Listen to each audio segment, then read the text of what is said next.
అలాగే నారా లోకేష్ గారి గురించి చూస్తే మనం ఈరోజు ఆయన ఏదైతే హామీలు ఇచ్చాడో, ఆయన పాదయాత్రలో తిరిగి ఆయన ముస్లింల యొక్క స్థితిగతులు తెలుసుకున్నాడో వాటన్నిటిని ఈరోజు అమలు చేస్తున్నాడు. అందుకే మాకు నారా లోకేష్ గారంటే మాకు ప్రేమ. నారా లోకేష్ గారి నాయకత్వాన్ని మేము బలపరుస్తున్నామంటే అది. అంతేగాని ఏదో అందరు జిందాబాద్ కొడుతున్నాం, మేమైతే జిందాబాద్ కొట్టట్లేదు. మా కమ్యూనిటీకి లాభం అయింది, మా కమ్యూనిటీకి ఈ పార్టీతో లాభం ఉందని కాబట్టే మేము ఈరోజు ఏం మేలు చేసింది మీ కమ్యూనిటీకి టీడీపీ పార్టీ? చెప్తున్నాం కదండి. ఇప్పుడు రాష్ట్రం మొత్తం ఒకసారి మేము తిరుగుతాం. ఎక్కడైనా షాదీఖానా ఉందంటే, ఉర్దూ ఘర్ కమ్ షాదీఖానా ఉందంటే దాని పైన నారా చంద్రబాబు నాయుడు గారి పేరు ఉంటుంది. ఎక్కడైనా మసీదు మరమ్మతులు జరిగినాయి అంటే ఎందుకు విజయవాడలోనే మీకు బరియల్ గ్రౌండ్స్ చూసుకుంటే అభివృద్ధి చెందింది తెలుగుదేశం ప్రభుత్వంలోనే అభివృద్ధి చేసింది.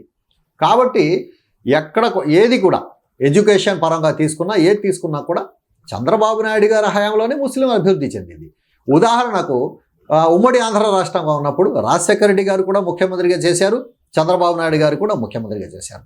ఈరోజు ఉమ్మడి రాష్ట్రంగా ఉన్నప్పుడు హైదరాబాద్లో 14 అంతస్తుల హజ్ హౌస్ కట్టారంటే ఎవరి హయాంలో కట్టారు? చంద్రబాబు నాయుడు గారి హయాంలోనే కట్టారు.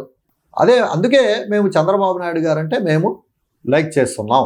అంటే ఇమాములకి మౌజానులకి ఇచ్చేటువంటి అమౌంట్ అనేది ఇప్పుడు కొత్తగా టీడీపీ వచ్చినారు, కొత్తగా పెంచింది అయితే ఏం లేదు. గతంలో గత ప్రభుత్వం ఇచ్చిన దాన్ని పెండింగ్ ఇప్పుడు ఇచ్చారు ఈ 9 నెలల కాలంలో. ఈ గవర్నమెంట్ ఫామ్ అయిన తర్వాత, కూటమి ప్రభుత్వం ఫామ్ అయిన తర్వాత కొత్తగా ఏమైనా ఇవ్వడం జరిగిందా? లేదండి. అసలు ఇదే విషయానికి సంబంధించి మౌజాన్కి ఇమాములకి ఇచ్చే అమౌంట్ విషయంలో కూడా, గౌరవేతనం కూడా హిందువులు దీని మీద కొంత ప్రచారం చేస్తున్నారు.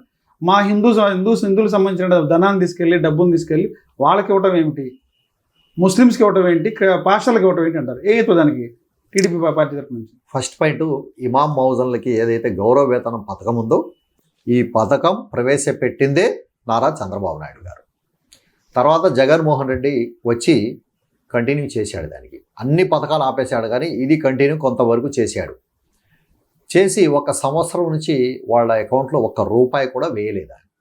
ఎప్పుడైతే మన ప్రభుత్వం వచ్చిందో అది గతంలో జగన్మోహన్ రెడ్డి ముఖ్యమంత్రిగా ఉన్నప్పుడు వేయలేదు కాబట్టి దాని జోలికి మేము వెళ్ళట్లేదు, ఎక్కడా చెప్పలేదు.